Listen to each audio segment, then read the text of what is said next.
Remdesivir ઇન્જેક્શનના સંદર્ભમાં રાજ્યના police તંત્ર દ્વારા સમગ્ર રાજ્યની અંદર જે સઘન ઝુંબેશ ચલાવવામાં આવી છે, જેના ભાગ સ્વરૂપે ઘણા કેસો શોધી કાઢવામાં આવ્યા છે. એવો જ હમણાં એકાદ કલાક પહેલા મોરબીની અંદરથી સ્થાનિક પોલીસ તંત્ર દ્વારા જે કેસની માહિતી ઉપલબ્ધ થઈ છે, એના સંદર્ભમાં રાજ્યના ડીજીપી ભાટિયાજી આપ સૌને બ્રીફ કરશે. તો આ જે રેમડેસિવિરમાં ખાસ કરીને બોગસ ઇન્જેક્શન જે બનાવવામાં આવે છે, એ અમદાવાદ અને વડોદરામાં કેસ તાજેતરમાં થયેલા આપણે છાપામાં બધા વાંચ્યા છે. એટલે એ લાઈન ઉપર જ મોરબીમાં આજે તાજેતરમાં કેસ થયા છે અને હમણાં તો એની વિગતો આપણી પાસે આવી રહી છે અને અત્યારે રેડ વગેરેની જે છે કામગીરી ચાલુ છે. મોરબી પોલીસને માહિતી મળી હતી કે આ રીતે 2-3 જણા છે, ત્યાં એક રાહુલ લુવાના કરીને છે અને એના 2 સાગરીતો છે, રવિરાજ ઉર્ફે રાજ મનોજભાઈ લુવાના. એ લોકો આવી રીતે રેમડેસિવિર જે છે વગર પ્રિસ્ક્રિપ્શનથી એ લોકો વેચી રહ્યા છે. એટલે ગ્રાહક એમની પાસે મૂક્યા તો એમની પાસેથી 41 નંગ આ રીતે રેમડેસિવિર જે છે એ કબજે થયા અને 3 આરોપીઓની ધરપકડ થઈ. એમની પાસેથી 2 લાખ કેશ પણ મળેલું. હવે એ મોરબીના આ માણસોની જ્યારે પૂછપરછ થઈ તો એ લોકોએ કીધું કે ભાઈ અમે અમદાવાદથી લાયા છીએ. એટલે પછી અમદાવાદ પોલીસ, મોરબી પોલીસ તાત્કાલિક ગઈ અને સ્થાનિક ત્યાં crime branch, Ahmedabad city crime બ્રાન્ચની મદદ લઈ ત્યાં રેડ કરી જુહાપુરામાં. તો ત્યાં એક આ સપ્લાયર જે છે મોહમ્મદ આસિમ ઉર્ફે આસિફ તથા રવીઝ કાદરી, એ લોકોના ઘરમાંથી 1170 રેમડેસિવિર ઇન્જેક્શન જે છે એ મળ્યા અને 17 લાખ કેશ પણ મળ્યા. એટલે એમની પૂછપરછ કરી તો ત્યારે ખબર પડી કે આ તો ખરેખર રેમડેસિવિર નથી અને બોગસ ઇન્જેક્શન છે. તો એના ઉપર લેબલ વગેરે બધું આ રીતે ચોંટાડવામાં આવેલ છે. તો એમને પૂછ્યું કે તમે ક્યાંથી લાયા? તો એ લોકોએ કૌશલ ગોરા નામના વ્યક્તિનું નામ આપ્યું, જે સુરતના રહેવાસી છે. એટલે આ મોરબી પોલીસ પછી તરત ત્યાંથી સુરત પહોંચી અને ત્યાં સ્થાનિક જે ક્રાઇમ બ્રાન્ચ છે સુરત સિટી પોલીસની, એ લોકોએ મદદ લીધી. તો આ કૌશલ મહેન્દ્ર ગોરા રાજન વિસ્તારનો રહેવાસી છે અને એનો ભાગીદાર છે પુનીત ગુણવંત શાહ, એ મુંબઈના છે. એ લોકોની લોકેશન મેળવી તો રૂરલ વિસ્તારમાં ફાર્મ હાઉસ છે ઓલપાડ તાલુકાના ઇન્દ્રત ગામે. ત્યાં લોકેશન મળી તો ત્યાં રેડ કરી તો ત્યાં તો આખી ફેક્ટરી જે છે આ રેમડેસિવિર બનાવવાની ફેક્ટરી પકડાઈ. હવે એ લોકો ગ્લુકોઝ, પાણી અને મીઠું નાખી આ રીતે બોટલો જે છે, કાચની બોટલો તૈયાર કરી અને રેમડેસિવિર ઇન્જેક્શન ઉપર લેબલ લગાડી એ લોકો બનાવતા હતા. અને ટોટલ એ લોકો કરીબ 60,000 જેટલા ઇન્જેક્શન આ રીતે વેચવાનું પ્લાનિંગ કર્યું હતું, જેમાંથી 5,000 તો એ લોકો આપી ચૂક્યા હતા. એટલે એ પૈકી 1170 અને 41 આ પકડાઈ ગયા છે અને બાકી મોટાભાગના જે સમજો કે દર્દીઓ માટે વેચાઈ ગયા છે. શરૂઆતમાં ભાવ એ લોકો 2500 આપતા હતા, પછી 3500, ધીરે ધીરે પછી એનાથી ઉપર ભાવ ઉપર એ લોકો વેચાણ કરતા હતા. તો આ રીતે જે આ ભક્કા છે એ પણ પકડાય છે. બોટલ્સ પણ લગભગ 55,000 બોટલ પકડાય છે અને 30,000 જે સ્ટીકર છે, સ્ટીકરો પણ પકડાયા છે. સ્ટીકર ત્યાં મુંબઈમાં કોઈ પ્રિન્ટિંગ પ્રેસમાં બનાવતા હતા. તો આ રીતનું આખું કૌભાંડ નકલી રેમડેસિવિર ઇન્જેક્શન બનાવવાનું જે છે આ મોરબી પોલીસ અને અમદાવાદ સિટી ક્રાઇમ બ્રાન્ચ અને સુરત સિટી ક્રાઇમ બ્રાન્ચ સંયુક્ત રીતે એ લોકોએ પકડી પાડેલ છે. એમાં ટોટલ અત્યાર સુધી 4 આરોપીઓ પહેલા પકડાયા અને 2 સુરતના એવી 6 આરોપીઓ પકડાયા છે અને મુદ્દામાલ જે છે ટોટલ રોકડા 19,53,000, 5 મોબાઈલ અને રેમડેસિવિર ઇન્જેક્શન જે છે 12,000, એમની કિંમત 58 એ રીતે આ પકડી પાડવામાં આવેલ છે અને આ હજુ તો રેડની કામગીરી જે છે એ ત્યાં ચાલુ છે અને ગુના જે છે આપણે આઈપીસી 308 અને અન્ય જે સેક્શન છે એની સાથે આઈપીસીના સેક્શન અને ડિઝાસ્ટર મેનેજમેન્ટના સેક્શન સહિત આપણે ગુના દાખલ કરી આગળની કાર્યવાહી જે છે આઈપીસી 274, 75, 308, 420, 120B અને એસેન્શિયલ કોમોડિટી એક્ટ સહિત આ રીતે ગુના દાખલ કરીને આગળની કાર્યવાહી જે છે એ ચાલુ રાખવામાં આવે છે. સાહેબ, તમે જે કીધું રેમડેસિવિર નો જે મુદ્દામાલ છે એ કેટલા લાખનો છે? એટલે મેં જે કીધું રેમડેસિવિર ઇન્જેક્શન ટોટલ છે 1211. એટલે એમની કિંમત આપણે જોઈએ તો 58 લાખ કિંમત થાય છે. આ કિંમત કેવી રીતે લગાવી? કારણ કે એટલા માટે કે ગ્લુકોઝ પાણી અને એ ભેગું કરીને બનાવતા હતા. આ ઓરિજિનલની કિંમત છે કે આની કિંમત છે? ના, એ લોકો જે વેચાણ કરે એ રીતે આપણે કિંમત કેલ્ક્યુલેટ કરીએ છીએ. Additional Chief Secretary Home Pankaj Kumar, DGP Athia जी, आप सब जानते हैं समग्र राज्य में माननीय मुख्यमंत्री श्री विजयभाई रूपाणीના નેતૃત્વ હેઠળ રાજ્યમાં કોરોનાનું સંક્રમણ અટકાવવા માટે કોરોનાથી કોઈ સંક્રમિત થાય તો એને તબીબી સારવાર દવા ઉપલબ્ધ કરાવવા માટે અને એની આનુષંગિક સમગ્ર રાજ્યની અંદર વ્યવસ્થા માનનીય મુખ્યમંત્રીશ્રીના નેતૃત્વમાં ટીમ ગુજરાત દ્વારા કરવામાં આવી રહી છે અને મુખ્યમંત્રીશ્રીના નેતૃત્વ હેઠળ આજે 1 મેથી મારું ગુજરાત કોરોના મુક્ત ગુજરાત અને એના માટે 18,000 ગામડાથી શરૂ કરીને 6 કરોડ લોકો સુધી આ સઘન ઝુંબેશ વ્યાપક સ્વરૂપે કરવામાં આવી. 15 માર્ચે રાજ્યમાં 41,870 પથારી બેડ હતી, જે રાજ્ય સરકારના સતત પ્રયત્નના કારણે 96,066 જેટલી પથારીઓ આજે આપણે ઉપલબ્ધ કરાવવામાં સફળ રહ્યા છે. કેન્દ્ર સરકાર DRDO દ્વારા પણ 900 બેડની કાર્યવાહી પૂર્ણ થઈ અને ત્યાં પણ દર્દીઓને સારવાર આપવા માટેની પ્રક્રિયા શરૂ થઈ છે, જેની અંદર પણ 250 જેટલા ICU ઉપલબ્ધ છે. આ વિકટ પરિસ્થિતિમાં ઓક્સિજન એ સૌથી અગત્યનો અંગ છે અને ઓક્સિજનનો જથ્થો એનું વિતરણ અને ઉપલબ્ધિ અંગે રાજ્યના સૌથી ઉચ્ચ અધિકારીઓની ટીમ બનાવી અને આ ટીમના માધ્યમથી એનું સતત મોનિટરિંગ કરવામાં આવે છે. નવા 11 PSA ઓક્સિજન પ્લાન્ટ પણ બનાવવાનું નક્કી કર્યું છે. એપ્રિલ 1 રાજ્યના કોરોનાગ્રસ્ત દર્દીઓને 6 લાખ જેટલા રેમડેસિવિર વિના મૂલ્યે રાજ્ય સરકાર દ્વારા પૂર્ણ આપવામાં આવે, જેનું જિલ્લામાં નિયમિત વિતરણ કરવામાં આવ્યું, જેનું મ્યુનિસિપલ કોર્પોરેશનના કમિશનર અને જિલ્લામાં કલેક્ટર દ્વારા અને ત્યારબાદ ખાનગી હોસ્પિટલોમાં પણ આ રેમડેસિવિરનું વિતરણ કરવામાં આવ્યું. પરંતુ છેલ્લા કેટલાક દિવસોથી જુદી જુદી જે માહિતીઓ આવતી હતી એમાં આ ઇન્જેક્શનના જથ્થામાં કાળા બજાર કરવાની વિકૃત માનસિકતાવાળા લોકો પૈસા કમાવાની મનોવૃત્તિથી આ પ્રકારની પ્રક્રિયા કરતા હતા. એના માટે પણ સતત મોનિટરિંગ ચાલુ હતું.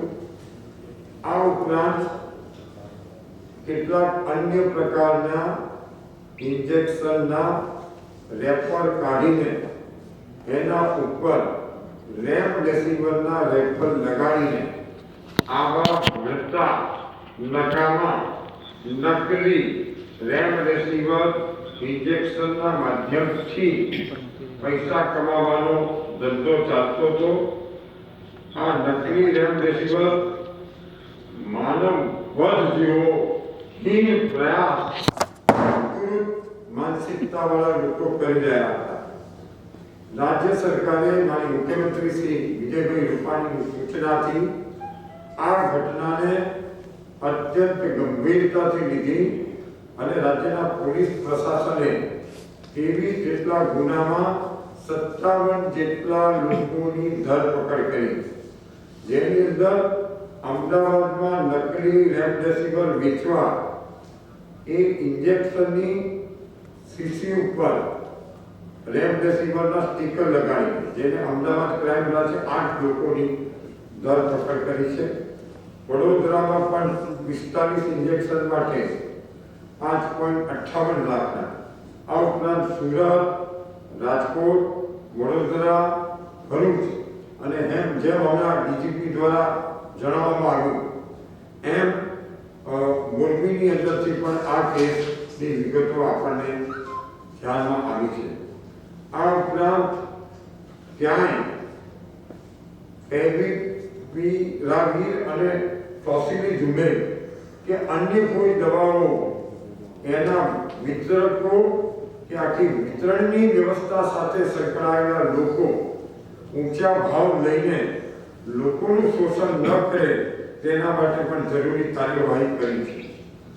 આ નકલી દવાઓ કાળા બજારિયાઓની સામે પ્રિવેન્શન ઓફ બ્લેક માર્કેટિંગ જેવી ગંભીર કલમો ઉપરાંત આઈપીસી 308 માનવ વધ એટલે 7 વર્ષની સજાની જોગવાઈ, 420 અને 405 એટલે 7 વર્ષની સજાની જોગવાઈ, વેરસેળ અંગેની 274 અને 275 ષડયંત્ર રચીને લોકોની મજબૂરીનો લાભ લઈને આ મોતના સોદાગરો જેવા કામ કરવાવાળા લોકોની શાન ઠેકાણે લેવા માટે રાજ્ય સરકારે પૂરી કડકાઈ અને સખ્તાઈથી તેમની સામે વર્તવાનો નિર્ણય લીધો છે અને જેના ભાગ સ્વરૂપે આ જઘન્ય કૃત્ય સામે prevention of black marketing act,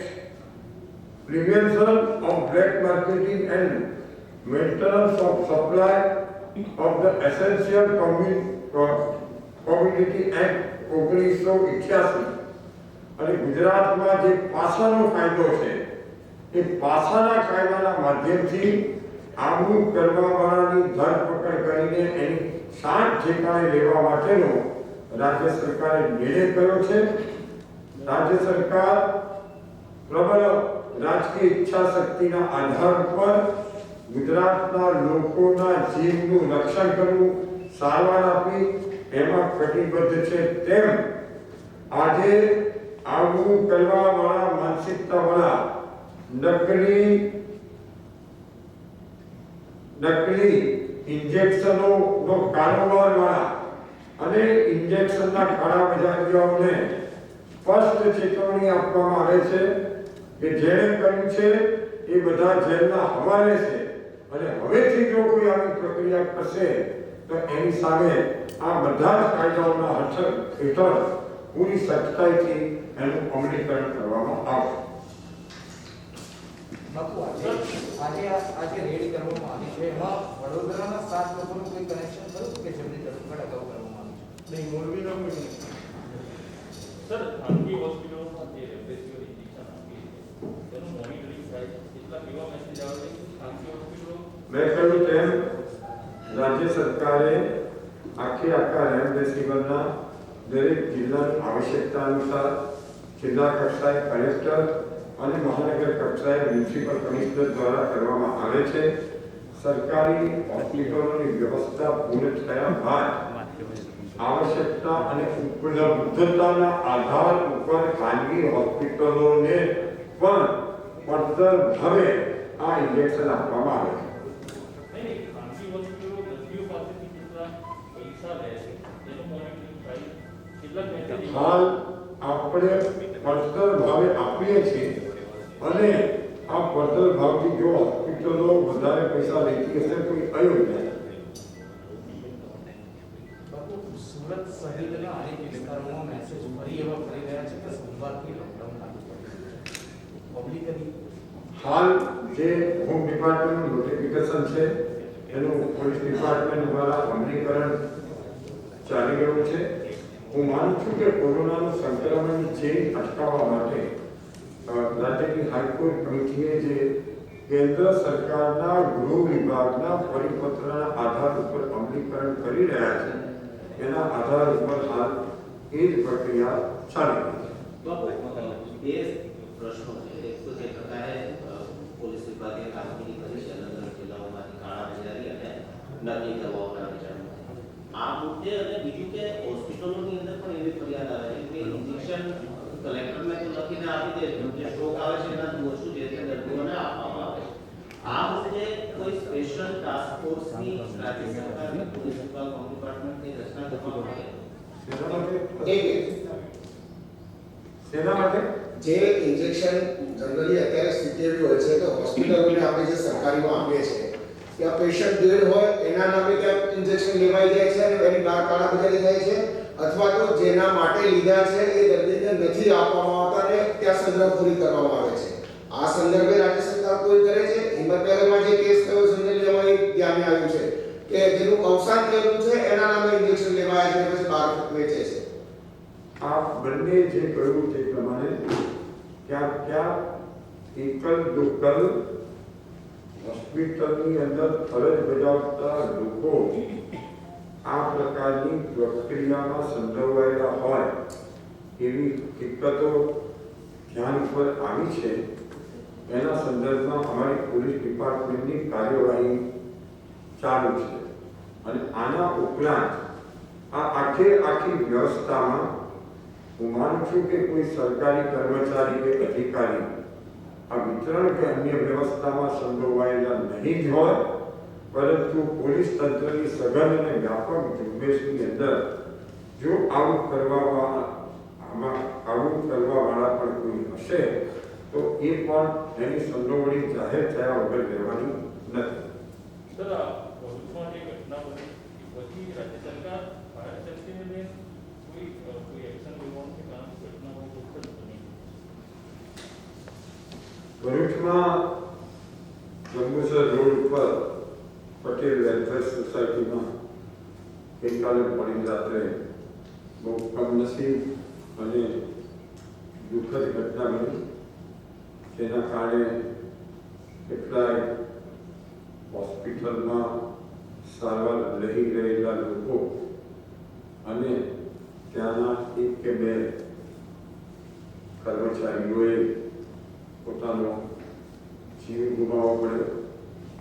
દેશના પ્રધાનમંત્રી અને માનનીય મુખ્યમંત્રીશ્રીએ પણ આ અંગે ઘેરા શોકની લાગણી વ્યક્ત કરી.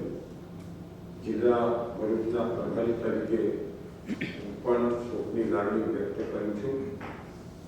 માનનીય મુખ્યમંત્રીશ્રીએ તાત્કાલિક એડમિનિસ્ટ્રેટિવ ઓર્ડરના આધારે બે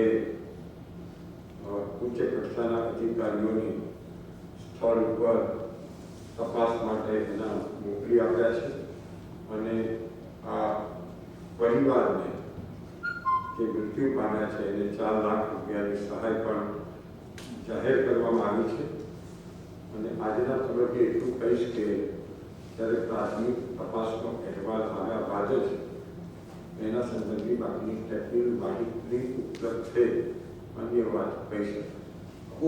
અમદાવાદ, સુરત, રાજકોટ અને હવે ભરૂચ એક જ જનરલી શોર્ટ સર્કિટ અથવા તો વેન્ટિલેટરમાં આગના કારણે આ પ્રકારનો ઘટનાક્રમ સામે આવે છે. આપણે જે હોસ્પિટલો કોવિડમાં ડેઝિગ્નેટ કરીએ છીએ અથવા તો જે બધી કરી છે નોર્મ્સ જનરલી ધ્યાનમાં નથી રાખવામાં આવતા, કારણ કે અત્યારે જે પરિસ્થિતિ છે ઓક્સિજનનો સપ્લાય વધારે હોય છે, સતત આઈસીયુની અંદર વેન્ટિલેટર ચાલુ હોય છે એટલે લોડ વધે છે. તો આ પરિસ્થિતિમાં સરકાર તરફથી કોઈ એવો એક્શન પ્લાન લોડ વધે એના સંદર્ભમાં કંઈ ધ્યાન રાખી શકાય, કારણ કે આ તો આ હોસ્પિટલ છે કાલે બીજી પણ આવી શકે છે. રાજ્યમાં 51,000 કરતાં વધારે કોવિડની આઈસીયુ, વેન્ટિલેટર, બાયપેડ, ઓક્સિજન અને અન્ય સુવિધાવાળી આખી વ્યવસ્થા કાર્યરત છે. 51,000માંથી જે કમનસીબ દુઃખદ બનાવ બન્યા એના સંદર્ભમાં પણ એનો અભ્યાસના અંતે જે દ્વારા સુધારો કરવામાં આવ્યા છે. આપ જે કહો છો કે વેન્ટિલેટરના કારણે આગ લાગી છે, દરેકે દરેક અલગ કિસ્સામાં અલગ ઘટનાઓ હતી અને અલગ કિસ્સામાં બનેલી આગની અલગ ઘટનામાં આગ ન લાગે એના ટેકનિકલ તારણ ઉપર સિસ્ટમને અપગ્રેડ કરવા માટેની પ્રક્રિયા લગભગ નિયમિત સ્વરૂપે ચાલે છે. બાપુ હિન્દીમાં બાઇટ જોયું છે ઇન્જેક્શનના જે કાળા બજાર અને જે નકલી ઇન્જેક્શન જે બનાવનારા તત્વો સામે રાજ્ય સરકારે કેવા કડક પગલાં લેવાનું નક્કી કર્યું? गुजरात के अंदर रेमडेसिविर इंजेक्शन इनकी कालाबाजारी करने वाले और इस रेमडेसिविर का नकली इंजेक्शन की बिक्री करने वाले पूरे राज्य के अंदर 8 जितने स्थानों पर 57 लोगों को गिरफ्त में ले लिया गया है. राज्य सरकार ऐसी नकली रेमडेसिविर इंजेक्शन और इस इंजेक्शन की कालाबाजारी को राज्य के अंदर हरगिज चलाने के लिए तैयार नहीं है. ऐसे करने वाले को पीडीएम एक्ट एंड पासा एक्ट के जरिए और 308 मनुष्य मानव वध की कलम उसके अंदर यूज करके हम ऐसे करने वाले को चेतावनी देते हैं कि आप नकली इंजेक्शन करके मौत के सौदागर बनने का काम बंद करें. ऐसे लोगों को हम बख्शेंगे नहीं.